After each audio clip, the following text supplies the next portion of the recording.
might surprise you, but live streaming is an incredible way for you to continue to grow your brand online. And I know that in 2024, we're kind of analyzing like, where does live streaming fit into the grand scheme of your marketing strategy? And that's what this video is going to help you with. I'm going to be showing you 6 ways that you can be using live streaming as a part of your content marketing strategy so that you can effectively be using all of your tools to create great content that lead to sales. Hi, my name is Desiree, and I'm here to help you with all of your social media needs. Now, whatever it is that you are doing in the grand scheme of all of your content marketing, all of your social media things, you need to have a content plan. That's how you're going to know where these live streaming things are going to sit with what you're doing. So go grab my free content planning tool that I have for you down in the description below to guide you on your way. Now, currently, the most popular use of live streaming is actually going to be around shopping. All of the platforms are doing a ton of work, a ton of investment, and putting a lot of money into making shopping work for their platforms. The best example of this is actually with TikTok, with their introduction of TikTok Shop. TikTok Shop has become a fantastic way for businesses to use TikTok to sell their products, whether they're digital or tangible goods, because it's not only them that's having to create the content, but it's the other people, because there's a whole commission structure in place. It's a whole thing. But what we want to talk about is the live streaming process for this. Live shopping has become incredibly popular. In fact, it got really popular over in Asia, specifically in China, where they sell a ton of stuff, very QVC style. But the live streaming shopping component has become very popular over here in the States. Some of the best ways to use live shopping is to just like show how you're making something and take orders while they're happening. There are some people in there that like pick someone at random from like an entry point where they're getting all of the stuff that they have going on. There are a lot of creators that will like make something with their audience while they're doing something on the live. Like, okay, this person has paid me and this is, I'm gonna draw their name out of a hat, and I'm gonna create this thing for them on the live, and I'm gonna create the next thing and the next thing. So it's a very organic way of showing like the audience, this is how I do this, and you can have one too. Just go buy over here with my shop. One of my favorite creators who does a really great job with TikTok Live is he takes iPads and the old iBooks that had the color backgrounds, and he will live stream like making orders because it's really like ornate specific process. He has all the 3D printing that he's doing. He has to open up the computer and like change all the things out. Like, he's one of my favorite creators that does a really great job with live because he's also like interacting with his audience at the same time. Live shopping can be done by showing off your product. Maybe you have a series of items that you want to show.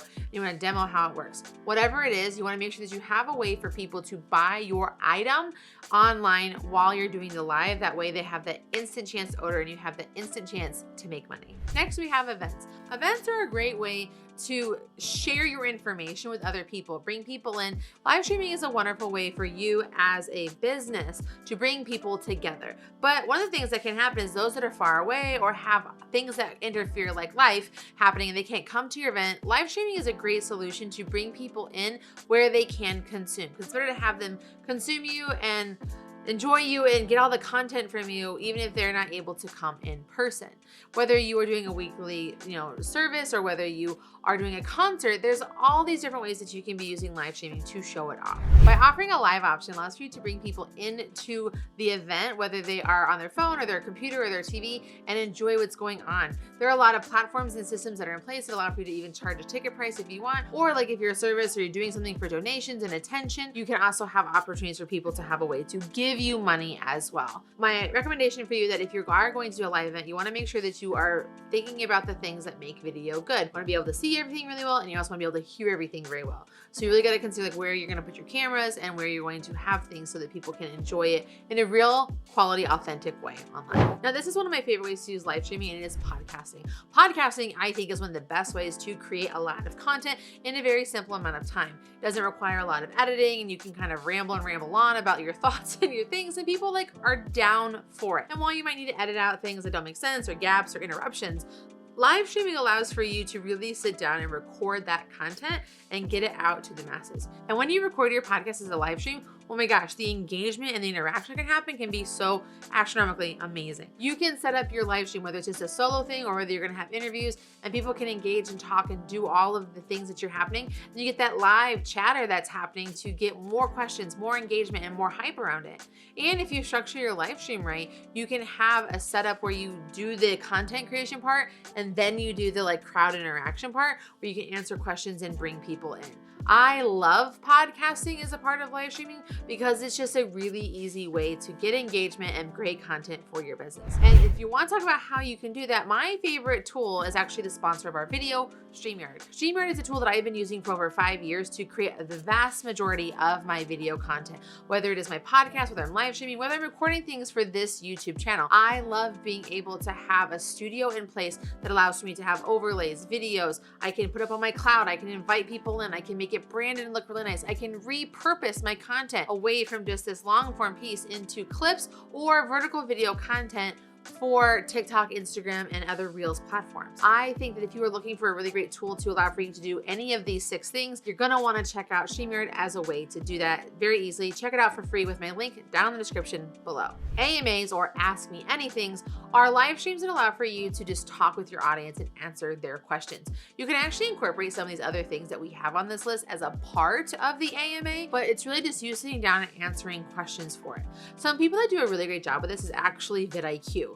vidIQ does weekly live streams where they allow people to submit their YouTube channels in for review. And what they do is they go in and they review the channel and they break it down to like what people could be doing better and how they could make it better. Now, while it isn't them asking for something, people are asking for people to review their channel so that they can get feedback so that they can create better content, or on the surface, like have a better title, Instagram, all of the things that happen when it comes to creating better YouTube videos. So think about how you can give value to your audience with question and answers and like what you can do. I encourage you, while you're doing an AMA, have something planned as a part of it. So let's say you're building this up, you're gonna wanna make sure that you have something you're kind of doing to kind of hold your attention and like give a theme to what is happening here. So maybe you are going to be doing a live stream asking questions about like how to create Facebook Reels. And I'm gonna show you how to do it. People can ask questions along the way and I can give them advice or look at what they're doing to make it all part of what's going on. Until you've really built up a following that really wants to be a part of something like that, like how vidIQ has on a really grand scale, really focus on like themed, purposeful, intentful time with that AMA so you can give to your audience and also maybe get some ideas for future content for yourself. Kind of piggybacking off of the AMA thing is going to be the With Me movement. The With Me movement became very popular from COVID. Everyone was really isolated by themselves and people would be like, well, come do this thing with me, and it would bring people in. So come bake with me, come exercise with me, come clean this thing with me, come do this thing with me. Probably the most popular ones are the walks down the streets with me, where we would have the people that would do like the streets of London, the streets of New York, Atlanta, Barcelona, like all these places, and it would be the walkthroughs with me, and you could just have people there. Those still are holding strong as a way to do things. With me's are really impactful too when you think about it, like from the work from home movement. Now, my favorite thing that came out of COVID is that we now have a work from home Zoom culture, because I have been doing that for years and everybody seems to have caught up. But sometimes it can be kind of lonely, and having like this with me kind of allows for you to feel like you're like working with somebody or having someone near you to do something. So consider like, what can you do with people? Like if you're a dentist, could you like do a root canal or do cavities with me, and like you can kind of show and talk through what's happening.